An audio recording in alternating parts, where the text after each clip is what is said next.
that rant of false information does not bring this country together. If you want to work on bringing this country, it's my time, not yours. My God.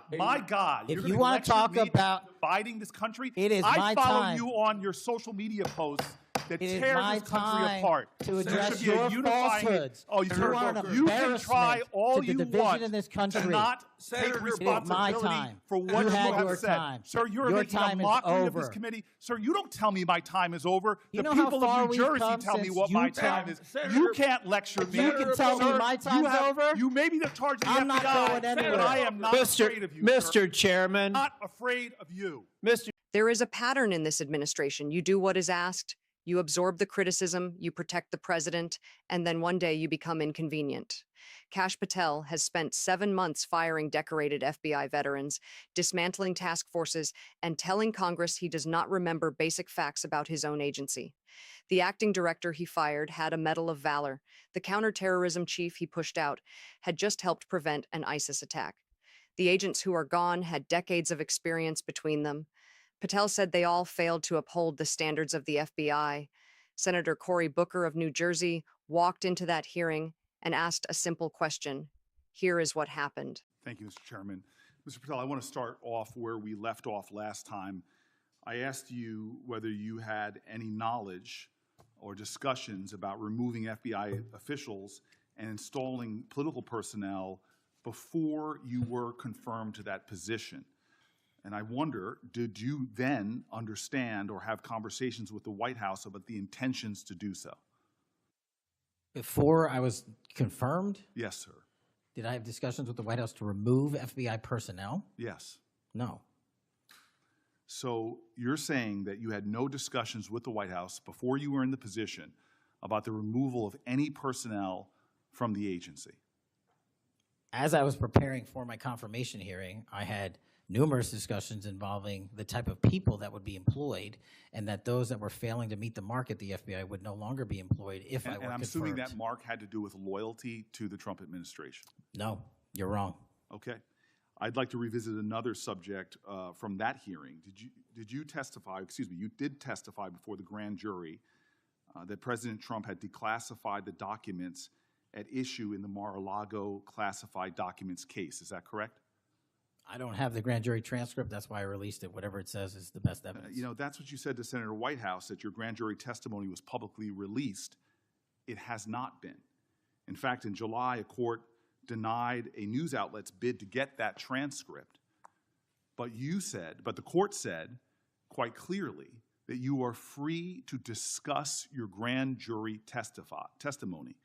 So I ask you again, did you testify before the grand jury that President Trump declassified the documents at issue in the Mar-a-Lago classified document case?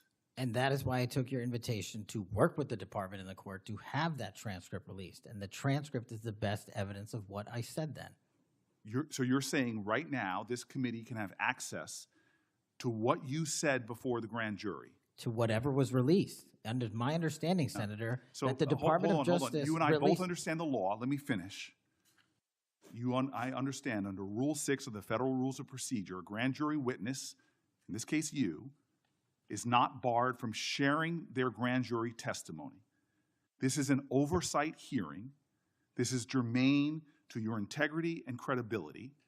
You know right now whether or not you testified that President Trump declassified the documents at issue in the Mar-a-Lago classified documents case. Why are you refusing to answer that simple yes or no question right now? Because the premise of your question is inaccurate, and there is no premise to my question, but trying to get to an order of what is truth or not. How do you How do you know what was asked in the grand jury if you weren't there? Mr. Patel, this is a mockery you're making of this hearing and simple questions. It's a simple question. If you have Mr. a Patel, transcript, during you can your read nomination, the question, but you don't have it. You promised that, quote, all FBI employees will be protected against political retribution. When I asked you, are you aware of any plans or discussions to punish in any way, including termination, FBI agents or personnel associated with the Trump administration, you explicitly said under oath that you were not aware of any plans to punish FBI agents associated with criminal investigations of Donald Trump. I don't believe you were truthful. Firing FBI employees based solely on the cases that they are investigating, their case assignments, is illegal, and you know that. A new lawsuit that's been discussed numerous times, filed by 3 FBI officials, alleges that you carried out Donald Trump's campaign of retribution, in quotes, against FBI employees for, quote, failure to demonstrate sufficient political loyalty. One of those plaintiffs has been discussed today, Brian Driscoll. Now, we know 20 years of distinguished service to the FBI before you terminated him. Special agent in charge of FBI's Newark field office, where he operated with distinction. Medal of Valor winner, Shield of Bravery awards. He's a patriot. You terminated Driscoll via a letter dated October 8th, 2025, and in that letter you said that you were firing him pursuant to Article 2 of the Constitution. Well, you're not the President of the United States, and so I'm wondering under what authority you were allowed to terminate him. That matter is under litigation, and I'm not able to discuss it. Okay, well, discuss this. Did you have discussions with Stephen Miller about firing this particular person or about his continuance in the FBI? Not that I recall. How often do you speak to Stephen Miller? Frequently on our Homeland Security task forces. You frequently talk with Stephen Miller about subjects other than Homeland Security task force issues, correct? I frequently talk to Mr. Miller about Homeland Security task forces. Has Stephen Miller ever given you his opinions on how to run your agency? Mr. Miller's interagency operations are invaluable to the FBI. That's what we talk about. So you frequently discuss your job and your responsibilities with Stephen Miller and Pam Bondi, I imagine, as well. Absolutely. She's the Attorney General. Understood. Okay. Donald Trump promised to make us all safer. You have pushed out senior FBI agents with decades of knowledge and experience. In fact, this is the first time in FBI history that neither the director nor the deputy director have any experience with the FBI. You've shifted the agency's priorities primarily to pursuing Donald Trump's immigration enforcement agenda. According to ICE data, the Cato Institute, which is a conservative think tank, found that 20% of all agents have been diverted from their work to assist ICE immigration enforcement. 20%. Part of this operation is the work of mass law enforcement who jump out of cars, snatch people off streets at churches, schools, and their jobs and hospitals. Have there been any FBI agents who investigate crimes against children that have been assigned to immigration enforcement, yes or no? The premise of what you say is entirely false. Have there been any FBI agents who investigate foreign domestic terrorism? You don't get to say America is not safer under this leadership. I am not saying America is safer because of the work of the FBI. You're making a presumption of premise. 4,700 children. Sir, we have seized 6,000 weapons and 23,000 violent felons have been arrested. That FBI agents who investigate human trafficking have been reassigned to immigration enforcement. You are not denying that FBI agents who are on the task force that fight against Russian oligarchs have not been reassigned. Public Correction Squad reassigned. People who defend us, defend children, reassigned. You're not denying that. I've seen you time and time again attack my colleagues' premises of questions as a way to not answer the question. So let me end with this. I believe you have made our country weaker and less safe. I believe that we are more vulnerable to a major event, and I pray to God it doesn't happen. You've gutted the Bureau of Institutional Knowledge and Expertise. You fired or pushed out seasoned FBI officials, many with more than 20 years of experience, and were working on cases that were critical. You've been purging thousands of serious law enforcement officials who spent their careers keeping us safe, only to lower hiring standards in order to find anyone to replace them. And shockingly, you admitted in this hearing to Senator Coons that it would take 14 years to fill the vacancies at your agency. Many are the result of your purge. 20% of FBI agents are doing low-level immigration enforcement instead of their mission-critical work. You've disbanded entire task forces that stop election interference, foreign influence, public corruption. And who benefits from this? Well, corrupt people benefit from it. Criminals benefit from it. Vladimir Putin benefits from it. And it really makes me wonder who you're looking out for. It makes me think we can't trust you as a nation. You swear to release the Epstein files, but now you're withholding the Epstein files. You claim that you have a suspect in a serious assassination. Whoops, then you don't have a suspect. You know nothing about plans to remove FBI agents, yet you're directly involved in those plans. In the words of an ex-FBI official, you are overseeing, and I quote, generational destruction of the nation's premier law enforcement agency. Mr. Patel, in just 8 months, you have assaulted the institutional integrity of the FBI. But I know FBI field agents. I've worked with them in Newark. No matter how truly bad you are, you can't undermine the legacy of agents who fight every day to keep us safe, but you can tarnish the integrity of the agency and undermine the agency's capacity. I believe you're failing as a leader, and that your failure does have serious implications for the safety and security of Americans and our families. We're more vulnerable to domestic and foreign attack because of your failures of leadership. I don't think you're fit to hand the Bureau, but here's the thing, Mr. Patel. I think you're not going to be around long. I think this might be your last oversight hearing. Because as much as you supplicate yourself to the will of Donald Trump and not the Constitution of the United States of America, Donald Trump has shown us in his first term and in this term, he is not loyal to people like you. He will cut you loose. This may be the last time I have a hearing with you because I don't think you're long for your job. But I'm going to tell you this. I pray for you.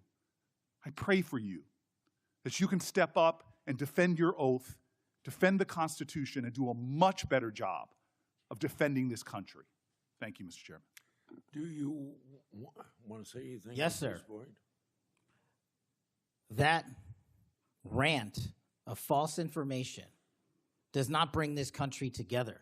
If you want to work on bringing this country, it's my time, not yours. My God. If You're you gonna want to lecture talk me about dividing this country, it is my I follow time. you on your social media posts that It is tears my this country time apart. to There address should be a your unifying- falsehoods. Oh, you You are an you can embarrassment try all to the you division want in this to country. not Senator, take it is my responsibility time. for what You you had have your said. time. Sir, you're Your making a time is mockery of this over. committee. Sir, you don't tell me my time is over. You The know how people far of New we've Jersey come tell me since what you my tell- time is. Senator- You can't lecture me. You can tell me Sir, my time's you have- over? You may be the charge of the I'm not FBI, going anywhere. but I am not afraid of you, sir. Mr. Chairman, Not afraid of you. Mr. Chairman, point of order. Senator Booker, I announced at the beginning of this meeting that this back and forth talking over each other doesn't work. And I said if that happened, I asked Patel not to respond, and I was going to give him some time after the senator's time was up to respond. And he has the privilege to do that uninterrupted. Mr. So Chairman, one point of go order. ahead, Mr. I've Patel. watched him talk over us, and you've never once criticized him for us not even being able to get our questions out. Well, He has been rude and disrespectful to senator after senator. And when the senators were not giving him a chance to answer, I didn't stop the senator either. Go ahead, Senator. Thank you, Mr. Chairman. If the FBI, under my 7-month leadership, were failing this administration in this country, why do we have 23,000 violent felons arrested this year alone? A double increase from that time last year. Why is it that we have seized 6,000 weapons? Why have we found 1,500 child predators and arrested them? Why have we 300 human traffickers in jail? Why have we found and identified 4,700 children? Why have we seized 1,600 kilograms of fentanyl, enough to kill a third of the American public, a 25% increase alone from last year? 88,000 kilograms of cocaine seized, 7,000 kilograms of meth seized, and that's just on our criminal operations in summer heat. How is it possible that we are taking 8 kilograms off the streets of the cities in New Jersey and preventing the deaths of 607,000 people this year alone, a failure of the FBI and my leadership? How is it that we have counterintelligence arrests already this year exceeding the numbers from the entirety of last year? 33% increase in PRC, 83% in Russia, 60% in the CI space as it relates to Iran, and we haven't even talked about CT, the southern border, the northern border. There is one moment in that exchange that deserves to sit with you. Booker is not the first senator to criticize Patel's leadership. Democrats have been doing it all day. What Booker did differently was turn it into a statement about loyalty, specifically about whose loyalty is actually being tested here. Patel has reorganized the FBI around a single operating principle: demonstrate results that serve this administration, or you do not work there anymore. The agents who were fired, the task forces that were disbanded, the officials who were pushed out, the threat connecting most of them is that they had worked on investigations that made the president uncomfortable. Booker's point was not just that this is wrong, his point was that it is also a losing strategy for Patel personally. Donald Trump does not protect the people who protect him. The history of this administration is a long list of people who did what was asked of them, and then found themselves on the outside when they became inconvenient. Patel has fired decorated veterans, dismantled institutional knowledge, and absorbed every criticism that comes with those decisions, not for the Constitution, for a president who has shown repeatedly that loyalty runs in one direction. He will cut you loose. That is not a political attack. That is a prediction based on pattern. Patel called it a rant of false information. Then he told Booker his time was over. Booker reminded him that senators decide when their own time is over. The chairman had to step in. What came after was a list of arrest statistics. 23,000 violent criminals, 6,000 weapons, 4,700 children found. The numbers are real. They are also a deflection. Booker was not asking about arrests. He was asking about the institutional damage that will outlast any single year's statistics. About the 14 years Patel himself said it would take to fill the vacancies. About the task forces that no longer exist. About the 20% of FBI agents reassigned from mission-critical work to low-level immigration enforcement. The arrest happened because of the men and women in the field. The damage happens at the top. Those two things can both be true at the same time. Patel also confirmed in this hearing that he frequently speaks with Stephen Miller, that Miller's interagency operations are invaluable to the FBI, that he discusses his responsibilities with Miller regularly. The FBI director and the deputy director now have zero prior FBI experience, the first time in the Bureau's history. And Patel admitted it would take 14 years to fill the vacancies created by his own purge. He will cut you loose. That rant of false information does not bring this country together. That was the answer. Subscribe now and turn on notifications. Because this hearing is not the last word on what is happening inside the FBI. And the 14-year vacancy number is going to matter long after today's statistics are forgotten.